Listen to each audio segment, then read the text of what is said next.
আসসালামু আলাইকুম ভিউয়ার্স, সত্যপ্রকাশ আলোকিত সমাজের পক্ষ থেকে আমি নওশিন চলে এসেছি চণ্ডীদার স্কুল অ্যান্ড কলেজ। এখানে আমার সামনে উপস্থিত আছেন আমাদের মাননীয় অধ্যক্ষ মোহাম্মদ আলাউদ্দিন স্যার। স্যার, আপনাকে অসংখ্য ধন্যবাদ জানাচ্ছি। স্যার, আমি আপনার কাছে জানতে চাচ্ছি যে চণ্ডীদার স্কুল অ্যান্ড কলেজ এটা কত সালে স্থাপিত হয় এবং কলেজটা কবে পরিচালনা করা হচ্ছে? ধন্যবাদ আপনাকে আমাদের প্রতিষ্ঠানে আসার জন্য। আমাদের এই প্রতিষ্ঠানটি 1948 সাল থেকে খাঁটি পা করে এবং আমাদের এই দীর্ঘ সময় ইনশাল্লাহ ভালো একটা অবস্থান নিয়ে আমাদের দাঁড়িয়ে আছে।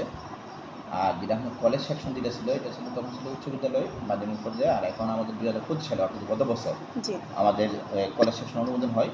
বর্তমানে আমাদের একাদশ শ্রেণীর চালু। আশা করি ইনশাল্লাহ আগামী বছর আমাদের দ্বাদশ শ্রেণী, তারপরে আমাদের পরীক্ষা শুরু করতে কার্যক্রম। আপনি এই স্কুল অ্যান্ড কলেজে কবে জয়েন করেন? আমি 2008 থেকে আসি ম্যাথমেটিক্সে বিএসসি হিসেবে নিয়োগ করেছিলাম আমি। আর 2017 থেকে আমাদের প্রধান শিক্ষক হিসাবে, আর 2025 আমাদের কলেজ অনুমোদন হওয়ার পরে বিধি মোতাবেক আমি বর্তমানে প্রিন্সিপাল হিসাবে দেখতে আসছি। আপনাদের এবার একাদশ শ্রেণীতে কতজন শিক্ষার্থী আছে? আমার এবার একাদশ শ্রেণীতে প্রথম বছর হিসেবে আসলে আমাদের প্রায় 94 জন স্টুডেন্ট আমি রেজিস্ট্রেশন করাইছি। কম্বাইন্ড। কোম্পানি। আচ্ছা স্যার, আমি আপনার কাছে জানতে চাচ্ছি যে আপনি আসার পর থেকে স্কুলের রেজাল্টগুলো তো শুনেছি অনেক ভালো ভালো রেজাল্ট আপনারা দিয়ে থাকেন। কয়েকটা রেজাল্ট আমরা একটু জানতে চাচ্ছি যে ভালো করেছেন কোন কোন সালগুলোতে? আমরা আসলে একটা প্রতিষ্ঠানের কৃতিত্ব হয় তখন যখন ধারাবাহিক একটা রেজাল্ট ধরে রাখা যায়। জি। একটা আছে যে এক বছর ভালো করলাম, আরেক বছর খারাপ করলাম, তাহলে এটা প্রতিষ্ঠানের কৃতিত্ব না, এটা শিক্ষার্থীর কৃতিত্ব। জি। তো সেই হিসাবে আমি বিশ্বাস করি আমাদের এই প্রতিষ্ঠানটা বরাবরই, আমার আগে সাবেক যে হেডমাস্টার ছিল ওনা থাকতে ভালো রেজাল্ট করতো। বরাবরই প্রত্যেক বছরে ইনশাল্লাহ আমাদের লোকগুলো আমাদের ফার্স্ট সেকেন্ড থার্ড পজিশনে থাকি। সেখানে আমরা ভালো বৃত্তি পেয়ে থাকি। আমাদের এবার যে নতুন আমাদের যে মধ্যে গ্যাপ ছিল, অষ্টম শ্রেণী বৃত্তি চালু হয়েছে, এই বছর আমাদের বৃত্তি পেয়েছে প্রতিষ্ঠান। আচ্ছা, তাহলে আমাদের আর ফলাফল দিলাম আমাদের বরাবরই আমাদের কয়েকটা প্রতিষ্ঠানে 1-2-3টা প্রতিষ্ঠানের মধ্যে আমরা ভালো অবস্থান থাকি। স্যার, এই 2026 সালে আপনার পরীক্ষায় অংশগ্রহণ করেছিল কতজন? 2026 সালে আমাদের পরীক্ষায় অংশগ্রহণ করেছে আমাদের জেনারেল শাখা করেছে আমাদের 165 জন। জি। আর ভোকেশনাল শাখা আছে আমাদের গার্গী শাখা, যেটা ওটাতে আছে আমাদের 65 জন। স্যার, একটা ভালো রেজাল্ট তৈরি করার জন্য একটা প্রতিষ্ঠান কি প্রস্তুতগুলো নিয়ে থাকে?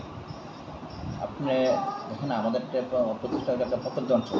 প্রত্যন্ত অঞ্চলের থেকে একটা প্রতিষ্ঠান যে ভালো করতে হয় তাহলে অবশ্যই তার একটা আলাদা কিছু কারিগর থাকতে হবে। তো সেই সুবাদে আমাকে আমাদের প্রশাসন অবশ্যই আমাদেরকে হেল্প করলে, আর বিশেষ করে আমাদের যে শিক্ষক কর্মচারী, আমার যে সহকর্মী আছে এবং প্রতিষ্ঠানের কর্তৃপক্ষ সবাইকে নিয়ে আমরা বিভিন্ন আঙ্গিকে কিছু কাজ করে থাকি, অতিরিক্ত কাজ, যে কাজের ফলে আমাদের একটা ভালো ফিডব্যাক আসে।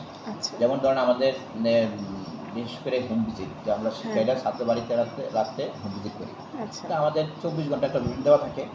একবারে সকাল থেকে উঠে নামাজ পড়া, খাবার, ঘুমানো, প্রতিষ্ঠানে আসা, ক্লাস করা, সব কিছু মিলে আমাদের 24 ঘন্টা আমাদের দায়িত্ব থাকে স্টুডেন্টগুলো।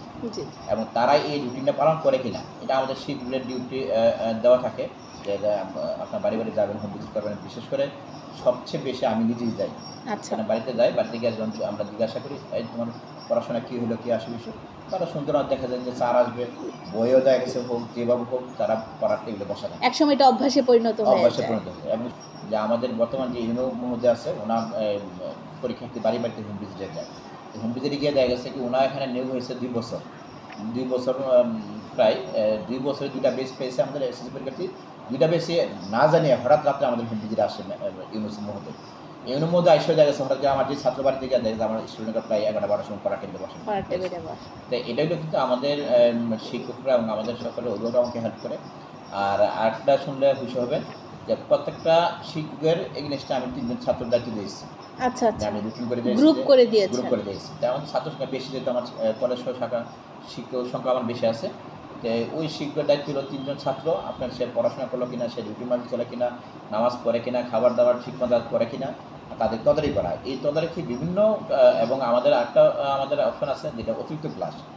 আপনারা জানেন যে বর্তমান শিক্ষা ব্যবস্থা যে শিক্ষা ব্যবস্থা আমাদের ক্লাসের মাধ্যমে পাঠ্যের মধ্যে আমাদের সিলেবাস শেষ হয় না। তাই ওই পাঠদানের পাশাপাশি আমাদের অতিরিক্ত ক্লাসের মধ্যে আমাদের সিলেবাসগুলো শেষ করার চেষ্টা করে থাকি। ফিডব্যাক আসে, বছর শেষে একটা ভালো রেজাল্ট আসে। এই রেজাল্ট আমরা আসারও একটা ভালো ফল অর্জন করি, যেটা আমাদের একটা সুনাম এবং জেলা বনাম উপজেলা, উপজেলা বনাম সব জায়গায় ইনশাল্লাহ আমাদের সুনাম ছড়িয়ে আসছে। তো আর এগুলো আমি অ্যাক্টিভিটিস যদি বলেন, তাও ইনশাল্লাহ আমাদের যে উপজেলা পর্যায়ে বিজ্ঞান মেলা বলেন, বিজ্ঞান প্রজেক্ট নিয়ে গেলে আমরা মোটামুটি গত বছর আমরা থার্ড হয়েছি, এর আগের বছর ফার্স্ট হয়েছি, আমাদের জেলাতে এর অবদান আছে। বিভাগীয় আমরা বিভিন্ন ধরনের বিগত কয়েক বছর আমরা গিয়েছি, এবং আমাদের এই যে ফুটবল বলেন, ওই যে আউটডোর ইনডোর সব খেলাধুলার মধ্যে আমাদের উপজেলা পর্যায়ে আমাদের একটা ভালো একটা ভূমিকা আছে বরাবর। এবং আরও শুনলে বিষয় হবে যে আমাদের সব কার্যক্রমের ভিত্তি করে আমাদের জাতীয়ভাবে আমাদের শ্রেষ্ঠ প্রতিষ্ঠান নির্বাচন করা হয়। কর্মগুলোতে বরাবরই প্রায় আজকে 5 বছর যাবত আমার এই চন্দ্র স্কুল কলেজ শ্রেষ্ঠ প্রতিষ্ঠান হিসাবে নির্বাচিত হয়ে আসছে। ধন্যবাদ আপনাকে আসলে বর্তমান যুগোপযোগী একটা প্রশ্ন করার জন্য। যে আমি 2017 সালে এখানে হেডমাস্টার হিসাবে দায়িত্ব নেই। আসলে কর্মগুলোতে কোনো প্রতিষ্ঠান হয় না, কিন্তু আমার প্রতিষ্ঠান ডিজিটাল হিসাবে ঘোষণা করেছি।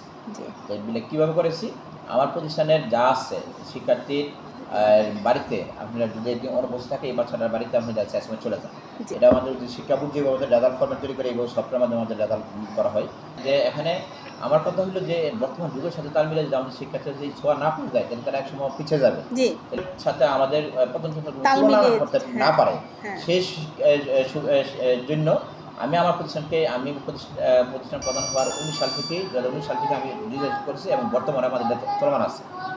এবং এখন মোবাইল ডিভাইসের কুফল সম্পর্কে, মোবাইল ডিভাইস দেখেন, এটা একটা আসলে এক ধরনের ব্যাধি বলা যায়, কারণ এটা আমাদের সমাজে এমন অবস্থাকে পৌঁছেছে যে এটা একটা নিত্য প্রয়োজনীয় জিনিস, কিন্তু এই প্রয়োজনীয় জিনিসটা যখন আমাদের শিক্ষার্থীর হাতে চলে যায় এটা কিন্তু আমাদের মানে অর্থাৎ এটা বিপরীত চলে প্রকাশ হয়ে যায়, যে বিপরীতের কারণে যাচ্ছে একটা ছেলে ধ্বংস হয়ে যায়, সমাজ ধ্বংস হয়ে যায়।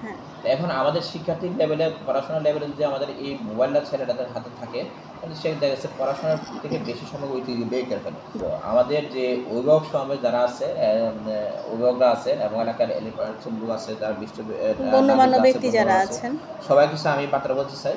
হ্যাঁ, আমাদের এটা একটা প্রয়োজনীয় ডিভাইস, এটা দরকার, কিন্তু এটা এক সময় লাগবে যে সময়টা তার নিজের স্বাধীনতা হিসাবে চলতে পারবে। যখন সে বাবার হোটেলে থাকবে, যখন সে পড়াশোনা করবে, ওই ল্যাপটপ যদি সে মোবাইলটা পেয়ে যায় তাহলে সে আমরা মোবাইলে আসক্তি হয়ে যায়। মানে আগে কিন্তু আমরা বলতাম যে মাদক আসক্ত, যেটা দেখেছে, কিন্তু এখন আপনি মাদক আসক্তি বেশি আরো বয়স্ত দাঁড়ায় মোবাইলে আসক্ত না, এই সামনে চলে আসছে। কিন্তু যুগের সাথে তাল মিলে আমাদের এটা প্রয়োজন। কিন্তু আমি বলবো যে আমার পক্ষে তারা কলেজ লাইফ পর্যন্ত তাদেরকে অন্তত মোবাইলটা না দিলে সবচেয়ে বেস্ট হয়। যেহেতু আমাদের একটা বর্ডার বেল্ট এরিয়া আমাদের প্রতিষ্ঠানটা, আর আপনারা জানেন যে আমাদের কক্সবাজার পুরো উপজেলাটা আমাদের বর্ডার বেল্ট, কিন্তু এখানে মাদকের সুবল আসলে বেশিরভাগই বলা যায়, কিন্তু তারপর আমাদের প্রশাসনিকভাবে বিভিন্নভাবে আমরাও চেষ্টা করি থেকে রক্ষা পাওয়ার জন্য। কিন্তু আমি বলবো দেখেন, এই মাদকের কুফলটা এমন এক পর্যায়ে গিয়ে দাঁড়াইছে যে দেখেন, একটা ছেলে মেয়ে যখন আপনি এই জন্য আসক্তি হয়ে যায়, তখন সে বাবাকে বাবা ছেড়ে না, মাকে মা ছেড়ে না, সমাজের একটা বেদি হয়ে দাঁড়ায়। তাহলে এইগুলো যে আমরা আমাদের প্রত্যেকের যার অবস্থান থেকে এটার মাধ্যমে হয়তো অনেক সময় তারা চেষ্টা করে, আমাদের সামাজিকভাবে আমাদের চেষ্টা করতে হবে, প্রশাসনিক তারা চেষ্টা করলে হবে না। মানে আমি বলবো পারিবারিক শিক্ষা, সামাজিক এবং প্রশাসনিক, প্রাতিষ্ঠানিক সব কিছু মিলে কিন্তু এটা প্রয়োজন। কিন্তু আমার প্রতিষ্ঠানের ক্ষেত্রে আমি এটা ভূমিকা রাখি এইভাবে যে আমরা বছরের কমপক্ষে নিম্নে 2টা বা 3টা আমরা অভিভাবক সমাবেশ করে থাকি। তাদেরকে আপনারা মোবাইল আসক্তি দূর রাখেন, মাদক আসক্তি দূর রাখেন, বিভিন্ন ধরনের নেশার বা খারাপ ছেলে থেকে দূরে রাখেন। আমার ছাত্রদের মধ্যে কোনো ধরনের আসক্তি নাই। আর বাল্য বিবাহ এটা তো আরেকটা সামাজিক ব্যাধি। এটাও আমাদের দেখা গেছে কি আমাদের বাবা মাকে এখানে বিশেষ করে মারাই আমি যখন অভিভাবক সমাবেশ করি আমার মোটামুটি ভালো সারা পাই, তারা প্রায় শতকরা 95% আমরা উপস্থিত থাকি বেশিরভাগ উপস্থিত। সেই সাথে আমি বলি দেখেন, আমরা একটা ছেলের সন্তান মানুষ করতে সবচেয়ে মা আর পিতা বলতে কি আমরা একটা অর্থ যোগানদাতা। হ্যাঁ, আমি একটা উদাহরণ দিই। আপনার মেয়ের ধরেন আপনার সন্তান কয়টা? স্যার 3 জন। ভেজা দেন, তাহলে আপনার একটা প্লেট কমলো। মানে বর্তমান চিন্তা করতেছে আমার প্লেট কমলো, আমার আয় মানে সুবিধা চলাফেরা ভালো হচ্ছে, কিন্তু এটাকে আপনি চিন্তা করেন যে পিছনে কতটুকু আপনার ঘাটতি আছে। অপ্রাপ্ত বয়সে আপনি বিয়ে দিবেন, তখন তার শ্বশুর টানতে হবে, তার শ্বশুর বাড়ি, তার আত্মীয় স্বজন টানতে হবে, মানসিক শারীরিক সবভাবে বিপর্যয় হবে। তাহলে এখানে দেখা গেছে একটা প্লেট বা বেদা করতে গিয়ে আপনি 10টা প্লেট আপনি টেনে আনতেছেন, হয়ে গেল পারবেন না। আরেকটা বিষয় একটা অপ্রাপ্ত মেয়েকে যদি আপনি বিয়ে দিয়ে দেন, এই মেয়েরা তো আপনি দেখছেন শারীরিক বলেন যা কিছু বলেন সব কিছু মিলে তার একটা ঘাটতি থাকে। ওভারকাম করতে গিয়ে এক সময় মেয়েটা আপনি একটা মৃত্যুর দিকে ঝুঁকে পড়ে। বাল্য বিবাহটা নিয়ে আমি বিভিন্ন ধরনের সভা সমাবেশ করে থাকি। আশা করি মোটামুটি আমরা চেষ্টা করি যাতে এই ধরনের ত্রুটিগুলো না থাকে। সামাজিকভাবে বলেন, একটা কঠিন প্রশ্ন করলেন আসলে অনেক সময় বলি দেখেন, একটা প্রতিষ্ঠান হোক, আমার শিক্ষা প্রতিষ্ঠান হোক, যে কোনো প্রতিষ্ঠান দপ্তর এটা এরকমভাবে না মেনে নিতে পারে, তার পারিবারিক একটা অংশ হিসাবে না নিতে পারে, তাহলে এই প্রতিষ্ঠান কখনো আগানো সম্ভব না। সে যারা আছে তাদের সাথে যোগাযোগ করে পারবেন, দেখেন আমি ভালোবাসি। আমি মনে করি যে আমার পরিবারটার সাথে এটা একটা পরিবার হিসেবে আমি রাত দিন ১৪ ঘন্টা এটার দিকে শ্রম দিয়ে যাই, এবং সাথে আমার সহকর্মীরা আমাকে সহযোগিতা করে, সাথে আমাদের ম্যানেজিং কমিটির সদস্যরা থাকে, তারাও আমাকে সহযোগিতা করে, এলাকার পার্সন আমাকে সহযোগিতা করে। একটা প্রধান হিসেবে আমার একটা স্বপ্ন, যে আমার এই অত এলাকায় একটা স্বপ্ন ছিল, যে সেই স্বপ্নটা হয়তো আমাদের ২০২৫ সালে গত বছর ইনশাল্লাহ আমাদের পূর্ণ হয়েছে। সকলের সহজে একটা পূর্ণ হয়েছে। আমার এই আমাদের আমার এই প্রতিষ্ঠানটা শ্রেষ্ঠ প্রতিষ্ঠান। আমরা যদি বেসরকারি হিসাব করি, তাহলে তো আমার প্রতিষ্ঠানটা শ্রেষ্ঠ ধরা যায়। এটাকে একটা বাংলাদেশের ভিতরে একটা মডেল প্রতিষ্ঠান হিসেবে আমি এটা দাঁড়া করানো। আপনাকে অসংখ্য ধন্যবাদ, আপনি সময় দিয়েছেন এবং আমাদের প্রতিষ্ঠানের প্রতি দোয়া এবং শুভকামনা করবেন এবং রাখবেন, এই আশাবাদ হিসেবে আমি আপনাদের জন্য আসসালামু আলাইকুম।